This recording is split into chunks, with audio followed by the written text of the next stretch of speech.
Cargué al cachorro enfermo del jefe de la mafia toda la noche, no tenía ni idea de que me estaba mirando. Cargué a un cachorro enfermo durante la noche más larga de mi vida y pensé que estaba completamente sola. La casa estaba tan silenciosa que podía escuchar mi propia respiración, y cada corredor se sentía demasiado largo, demasiado quieto, como si algo dentro de las paredes estuviera escuchando. El cachorro en mis brazos temblaba con tanta fuerza que su pequeño corazón se sentía como si fuera a desgarrarse a sí mismo. Y no había nadie que me ayudara, salvo la voz de una veterinaria de emergencia por teléfono y las oraciones que pudiera reunir entre sollozos. No sabía que detrás de una de esas largas paredes con paneles, un hombre observaba cada paso que daba. No sabía que jamás había realmente salido de la propiedad. Y no sabía que la razón por la que su cachorro no podía dejar de temblar no tenía nada que ver con veneno, nada que ver con enfermedad, y todo que ver con un secreto enterrado bajo el suelo a mis pies. Me llamo Hannah Whitmore. Tengo 30 años, soy enfermera veterinaria de Gloucester, Massachusetts. Y hasta esa asignación, había pasado toda mi vida creyendo que el trabajo silencioso y fiel era su propia recompensa. Crecí en una pequeña iglesia bautista donde mi madre cantaba contralto y mi padre reparaba la caldera gratis. Y la mayor emoción de mi semana era la cena de domingo en una mesa plegable. Me gustaban más los animales que la mayoría de la gente porque los animales jamás mentían sobre lo que necesitaban. Cuando la agencia llamó a las 4 de la tarde y me ofreció un turno de cuidado privado nocturno en una propiedad privada de North Shore por el triple de mi tarifa normal, me dije que solo era una familia inusualmente rica con un cachorro inusualmente enfermo. Me dije que el nombre Bondi no significaba nada para mí. Estaba equivocada en casi todo lo que me dije a mí misma ese día. Y les cuento la verdad completa ahora porque, un año después, finalmente entendí lo que realmente sucedió dentro de esa casa. Y necesito que alguien más que yo lo sepa. La propiedad estaba detrás de 2 juegos de rejas de hierro al final de un camino privado bordeado de viejos cedros. Un hombre de traje oscuro recibió mi auto, revisó mi identificación contra una tableta, y me guió a través de un patio que olía a océano y césped recién cortado. Adentro, todo era mármol silencioso y madera oscura y pinturas que se veían más viejas que mi abuela. Cada ventana daba hacia el mar, y cada espejo colgaba un poco demasiado alto para una mujer pequeña como yo, como si la casa hubiera sido construida para recordarte tu propio tamaño. Una mujer alta con cabello plateado y una suave voz irlandesa se presentó como Margaret Doyle, el ama de llaves, y me dijo que la familia estaba bastante preocupada por el perrito. Me guió por un corredor con lámparas cálidas y fotografías enmarcadas, rostros de familia que no reconocía, bodas y bautizos, y una vieja fotografía en blanco y negro de un niño de unos 10 años sosteniendo a un cachorro en su regazo y sonriendo como si jamás hubiera tenido miedo de nada. Se detuvo afuera de un juego de puertas dobles. Dijo en voz baja, el señor Bondi la va a recibir antes de irse. Jamás deja que un desconocido cuide al cachorro sin hablar primero con esa persona. Asentí como si entendiera, aunque no lo hacía, y Margaret abrió la puerta. Roman Bondi tenía 52 años, y jamás en mi vida había estado tan cerca de un hombre que ocupara tanto de una habitación sin moverse. Era alto, ancho de hombros, vestido de lana color carbón que le quedaba de la forma en que un traje queda cuando está hecho el doble de veces. Su cabello era gris hierro en las sienes, corto, y sus ojos eran del marrón más oscuro que jamás había visto. Sostenía un pequeño cachorro negro contra su pecho con una ternura que no coincidía con nada más de él. Y cuando alzó la vista hacia mí, toda la habitación pareció contener el aliento. Señorita Whitmore dijo. Su voz era baja, casi cálida. Este es August. Tiene 11 semanas y significa mucho para mí. Mi chofer espera abajo y debo irme antes de las 7. Lo que sea que necesite esta noche, se lo va a dar. Lo que sea que cueste, mi casa lo cubrirá. ¿Entiende?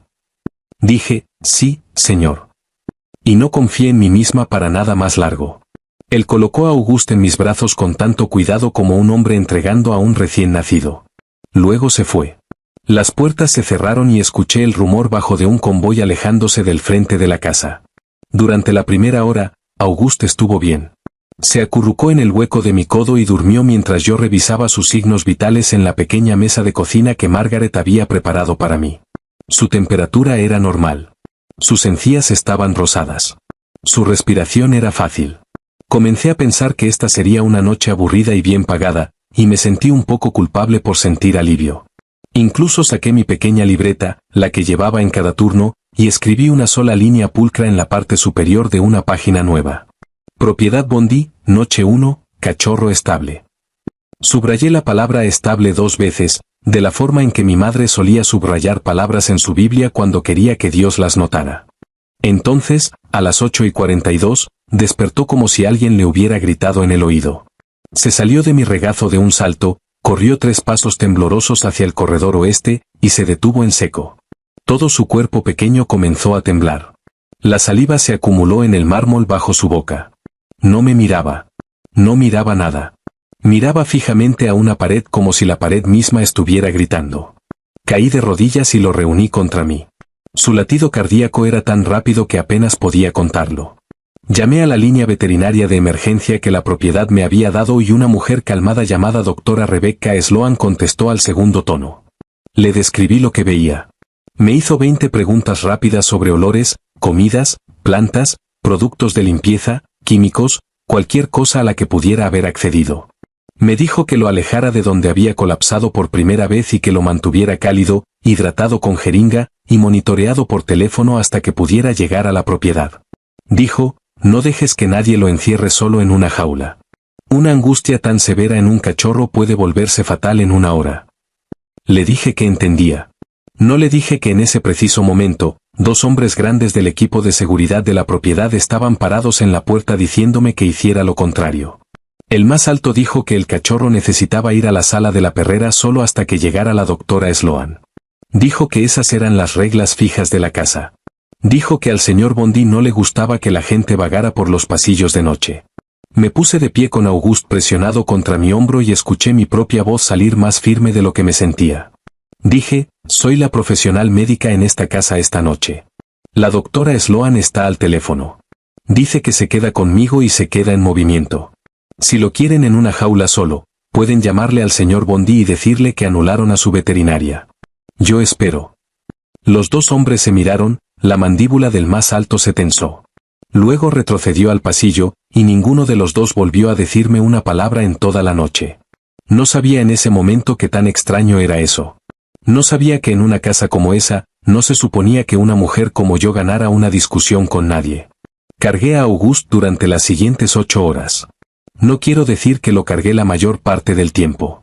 Quiero decir que no lo bajé, ni una sola vez, ni siquiera por un vaso de agua, ni siquiera para ir al baño, ni siquiera para cambiar de brazo sin también cambiarlo de un hombro a otro en el mismo respiro.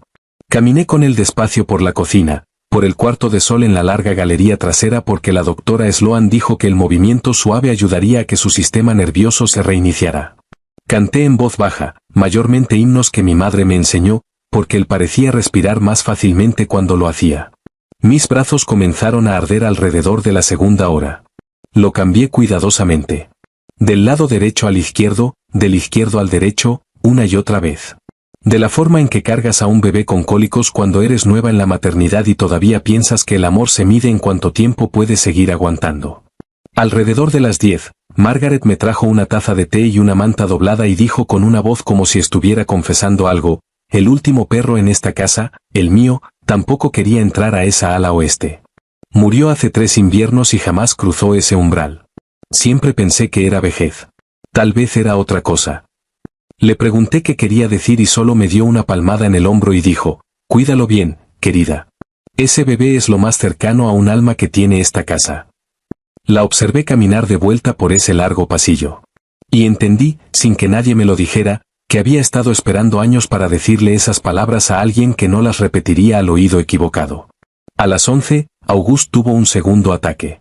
Este más corto, cerca del corredor que llevaba a la capilla privada. Lo llevé al cuarto de sol en el ala opuesta y en 10 minutos volví a respirar parejo y lamiendo mi barbilla. A la 1 de la madrugada, la doctora Sloan finalmente llegó. Lo examinó durante 40 minutos, sacó sangre, revisó sus ojos, sus oídos, su abdomen, y alzó la vista hacia mí con la expresión más extraña. Dijo, Hannah, llevo 20 años haciendo esto. No puedo encontrar una sola cosa mal en este cachorro. Dijo que correría toxicología completa en la mañana, pero que fuera lo que fuera que había pasado, no era ningún veneno o infección que reconociera. Luego se fue y estaba sola de nuevo con August y con una casa que se sentía más vigilante con cada hora. A las 2, pasé un espejo de pasillo y capté mi propio reflejo. Cabello pálido cayéndose de su pinza, un brazo temblando de sostener a un cachorro de 6 kilos durante 6 horas. Reí un poco silenciosamente para no llorar. Auguste alzó la cabeza y lamió la esquina de mi boca y susurré, «Vamos a estar bien, amigo. Vamos a estar bien». A las 3 de la madrugada, hice lo que repetiría en mi mente 100 veces después. Me senté en el piso del cuarto de sol con Auguste metido dentro de mi suéter y oré. Oré de la forma que mi abuela me enseñó cuando tenía 6 años. Oré primero por el cachorro. Oré por la anciana y cansada ama de llaves que seguía trayéndome té. Oré por la familia que era dueña de esta casa, quienesquiera que fueran, lo que sea que hubieran hecho, porque la abuela siempre decía, oras más fuerte por la gente que el mundo ya ha descartado. No oré en voz alta. No quería que nadie en esa casa pensara que era extraña. Solo cerré los ojos y moví los labios. Y cuando los abrí de nuevo, Auguste estaba dormido sobre mi pecho, cálido y parejo, y finalmente silencioso. No sabía que un hombre me observaba desde una habitación que ni siquiera sabía que existía. No sabía que había estado observando durante horas. No sabía que me había escuchado rechazar a los guardias de seguridad, verme cantarle al cachorro, observarme sentarme en su piso de mármol frío y orar por él por nombre detrás de una pared con paneles en el segundo piso, en un pequeño cuarto forrado de monitores. Roman Bondi jamás había salido de la propiedad. Esa es la parte que no aprendería hasta el amanecer. Había fingido su partida esa noche porque alguien en su organización estaba filtrando información y necesitaba que el traidor creyera que estaba a 300 metros de distancia. Había observado cada cámara en la casa desde el momento en que llegué. Me había observado discutir con sus propios hombres y ganar. Me había observado cargar a su cachorro de un lado a otro de sus propios pasillos durante 8 horas. Me había observado cantar himnos que no había escuchado desde que era niño en la cocina de su madre. Me dijo después que alrededor de las 3, cuando cerré los ojos y moví los labios, había puesto su mano plana contra el monitor y no se había movido durante mucho tiempo. Dijo, habían pasado muchos años, Hannah, desde que vi a una persona ser buena cuando nadie estaba observando. Olvidé que ese tipo de persona todavía existía. A las 6 de la mañana, la primera luz gris pálida entró por las ventanas del cuarto de sol, y Auguste bostezó, se estiró, y lamió mi nariz. Su color había regresado. Su respiración era estable. Estaba tan cansada que no podía sentir mis manos. Escuché una puerta abrirse detrás de mí y me giré. Roman Bondi estaba parado ahí en el mismo traje color carbón, solo que ahora la corbata estaba aflojada y sus ojos tenían el borde rojo de no dormir. Me puse de pie demasiado rápido. Dije, señor, pensé que estaba en la ciudad. Miró al cachorro en mis brazos y luego me miró a mí y luego dijo en voz baja, el té que Margaret te trajo a las 10. No te tomaste la mitad porque tenías miedo de bajar a Auguste el tiempo suficiente para sostener la taza. Le cantaste algo sobre un pastor en un valle alrededor de medianoche. Oraste por mi casa a las 3 de la madrugada. Señorita Whitmore, estuve aquí todo el tiempo. Lo miré fijamente. No pude pensar en una sola cosa que decir. Dijo, gracias por lo que hiciste esta noche. No hay mucha gente que lo hubiera hecho. Casi nadie lo hubiera hecho si pensara que nadie estaba observando. Me fui a casa esa mañana y dormí 14 horas y me dije que la asignación había terminado. No lo había hecho. La doctora Sloan llamó 2 días después y dijo que las pruebas completas habían salido limpias. Sin veneno, sin parásitos, sin daño neurológico. Nada. La oficina de Roman llamó al día siguiente y me ofreció un contrato de 2 semanas para ayudar a Auguste a recuperarse en el sitio a 4 veces mi tarifa normal, con mañanas libres para mi horario de iglesia y domingos completamente libres. Le dije a mi pastor que estaba orando al respecto. Le dije a mi madre que estaba orando al respecto. En realidad estaba orando por el hombre del traje color carbón cuyos ojos no podía dejar de ver cuando cerraba los míos. Al final, dije que sí porque me dije que el cachorro todavía me necesitaba. Eso fue lo más verdadero que dije en voz alta esa semana, aunque no fuera toda la verdad. Durante el mes siguiente, manejaba hacia la propiedad 3 días a la semana. Alimentaba a Auguste, lo ejercitaba, monitoreaba su peso, y cada día, sin falta, Roman Bondi encontraba alguna razón tranquila y sin prisa para sentarse con nosotros. Jamás me tocó. Jamás dijo una sola palabra que hubiera avergonzado a mi abuela. Preguntó por mis padres. Y luego una semana después, arregló, sin decirme, que un especialista en Boston viera la rodilla mala de mi padre sin costo y le dijo a mi padre que era una cortesía de un cliente que admiraba el trabajo de su hija. Aprendió que tomo mi café con 2 azúcares, sin crema, y después del tercer día, mi taza aparecía junto a mí, ya preparada. Notó que dejaba de hacer lo que estuviera haciendo al mediodía los miércoles para un breve devocional. Y después del primer miércoles, se aseguró de que nadie me interrumpiera jamás. Margaret me dijo una tarde limpiando el polvo de un estante que en 40 años nunca lo había visto hacer espacio en su día para la oración de otra persona. Y yo también lo observaba. Lo observé arrodillarse en el piso de la cocina para alimentar a un gato callejero que había entrado desde el jardín y se negaba a irse. Lo observé sentarse durante una hora con el jardinero más viejo de la propiedad, un hombre de sus 80 cuyas manos temblaban demasiado para podar las rosas, y solo escuchar mientras el hombre hablaba de su esposa muerta. Lo observé tratar al contador judío que venía cada jueves con el mismo respeto cuidadoso que le daba al sacerdote católico que visitaba los viernes y a la coordinadora de voluntarios bautista, yo, que oraba en su mesa de cocina los miércoles. Observé a un hombre al que todos en Massachusetts le temían actuar, cuando pensaba que nadie importante estaba mirando, como un hombre que había sido criado por alguien gentil hace mucho tiempo y estaba tratando de recordar cómo. Todavía no sabía quién lo había criado. Todavía no sabía que esa persona era la razón por la que Auguste no podía dejar de temblar. Pero algo en mí ya se estaba volteando y podía sentirlo volteándose y tenía miedo de eso. Auguste tuvo 2 ataques más en las siguientes 3 semanas. Uno cerca de la escalera oeste exactamente donde había comenzado el primero. Uno en el corredor afuera de la capilla privada en el mismo lugar que el segundo. Y una tarde colapsó temblando en la cima de la rampa que bajaba hacia el garaje subterráneo. 3 lugares, solo 3. Estaba perfectamente calmado en cualquier otro lugar de la casa. La doctora Sloan regresó 2 veces más, hizo más pruebas, levantó las manos, y dijo, este perro no está enfermo. Algo en estos 3 lugares le está haciendo esto. Roman escuchó sin expresión. Y luego, cuando se fue, me miró a través de la mesa de la cocina y dijo en voz baja, señorita Whitmore, me gustaría que pusiera sus ojos en esto. Usted ve cosas que la gente que trabaja por dinero no ve. Le dije que no era investigadora. Dijo, notó que mi ama de llaves estaba cansada antes de que dijera una palabra. Es exactamente la investigadora que necesito. La pista vino de mis manos, no de mi cabeza. Estaba descansando mi palma en el barandal metálico de la escalera oeste, esperando a que Auguste me alcanzara cuando lo sentí. Un zumbido leve y agudo justo en el borde de lo que mis dedos podían registrar. Se lo dije a Roman. Su rostro no cambió, pero la habitación a su alrededor sí. Dentro de una hora, tenía un especialista en la casa con equipo que jamás había visto. Dentro de 3 horas, sabíamos que había emisores ultrasónicos, diminutos, escondidos, cableados hacia el sistema de seguridad recientemente mejorado de la propiedad, posicionados en la cima de la escalera oeste, a lo largo del corredor de la capilla, y encima de la rampa del garaje. Emisores sintonizados a frecuencias que los humanos no pueden escuchar y los perros no pueden soportar. Eso era lo que le había estado gritando a Auguste cada vez que se acercaba a esas paredes.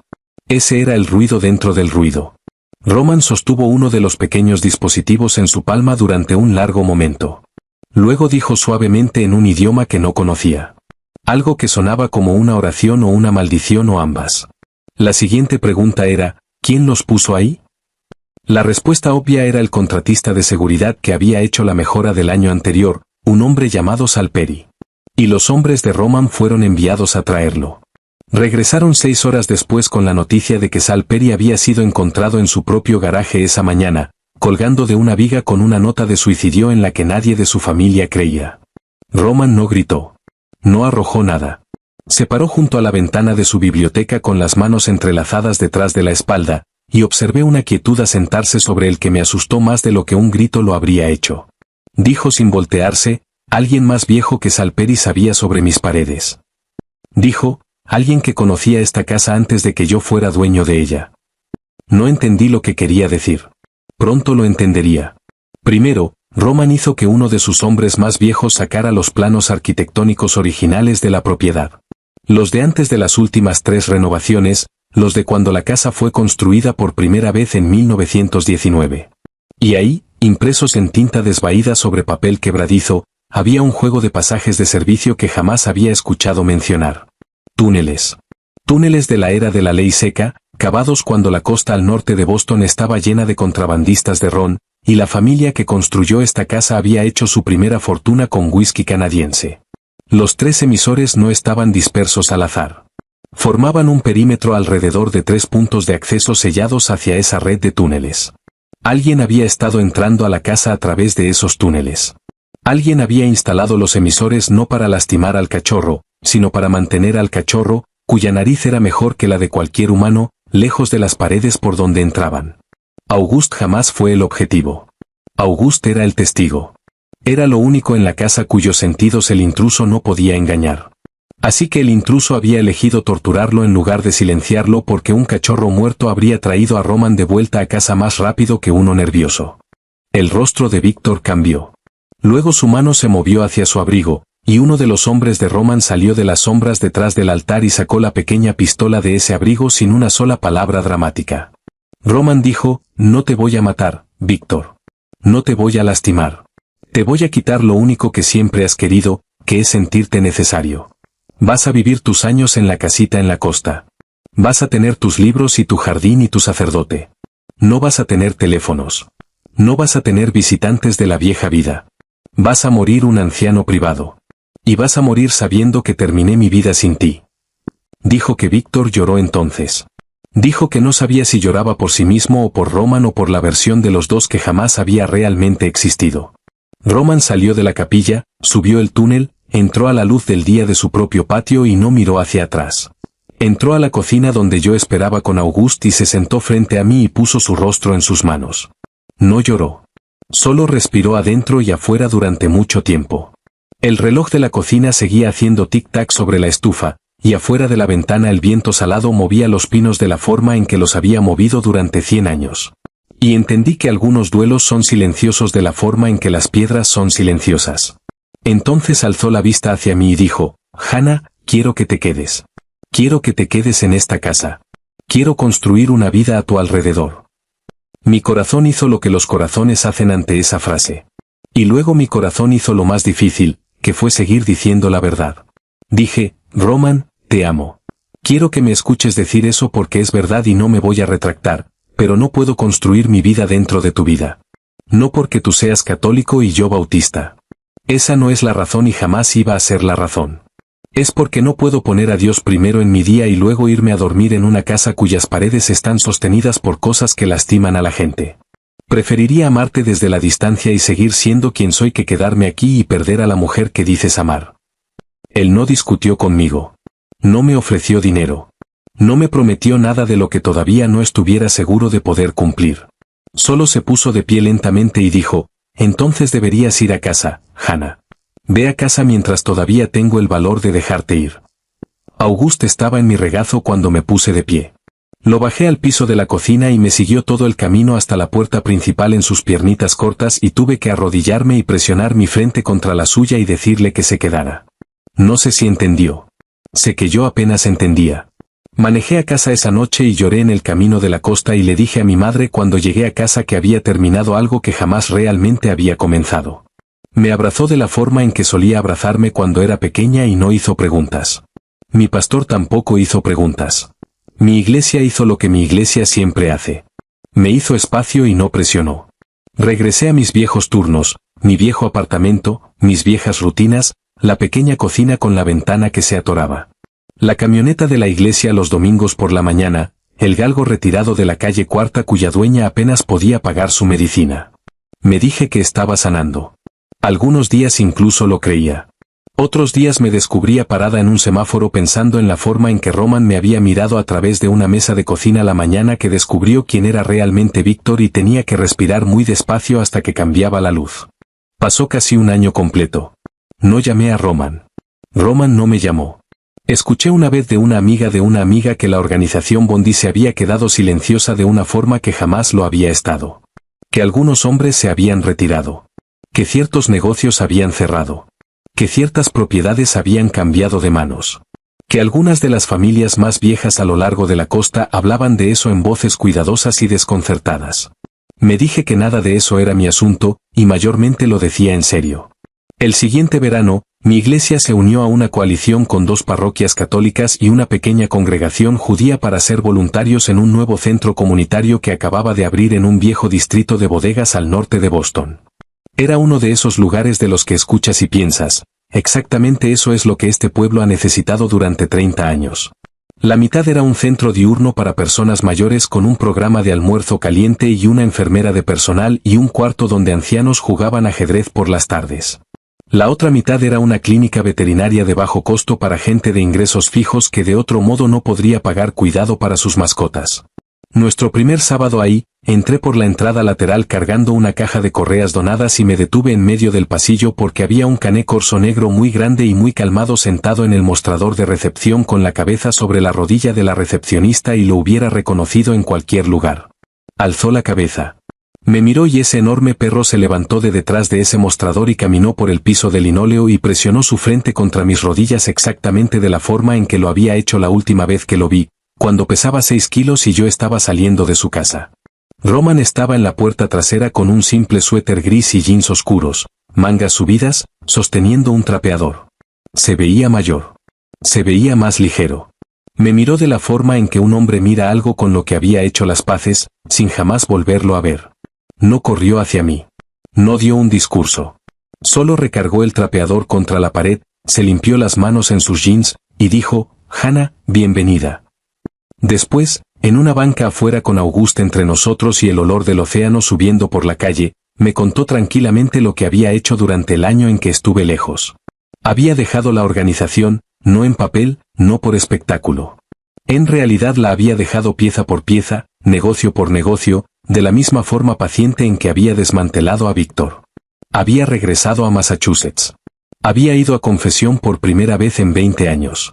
Había puesto cada dólar que pudo en este edificio y otros 2 que se estaban planeando. Y había hecho todo eso sin jamás levantar un teléfono para decírmelo. Dijo, no quería que regresaras porque me lo gané. Quería que regresaras solo si encontrabas al hombre en el que me convertí por tu propia cuenta. Dijo, si jamás hubieras entrado por esa puerta hoy, Hannah, seguiría aquí trapeando este piso, y todavía habría sido lo correcto. No me mudé con él ese día. No me casé con él ese mes. Nuestras iglesias siguieron siendo diferentes. Cada uno siguió siendo exactamente quien era. Pero comencé a ser voluntaria ahí los sábados y luego los miércoles y luego la mayoría de las noches. Conocí a los ancianos que venían por los juegos de ajedrez y a las viudas que venían por los almuerzos calientes. Y conocí a las madres jóvenes cansadas que traían gatos enfermos en cajas de cartón porque no tenían a dónde más llevarlos. Vi a Roman con ellos, paciente de una forma que no tenía nada que ver con la actuación. Y lo vi negarse una y otra vez a dejar que nadie lo llamara señor. Y un domingo, meses después, finalmente tuvimos nuestra primera cena real en un pequeño restaurante a 3 cuadras del centro con Auguste dormido bajo la mesa entre nuestros pies. Y entendí que un hombre me había observado cargar a su cachorro enfermo durante la noche más larga de mi vida, y había usado esa noche y todo lo que vino después para convertirse en alguien digno de ser observado de vuelta. Si esta historia te conmovió, dale like, comparte, y suscríbete a nuestro canal para más historias como esta.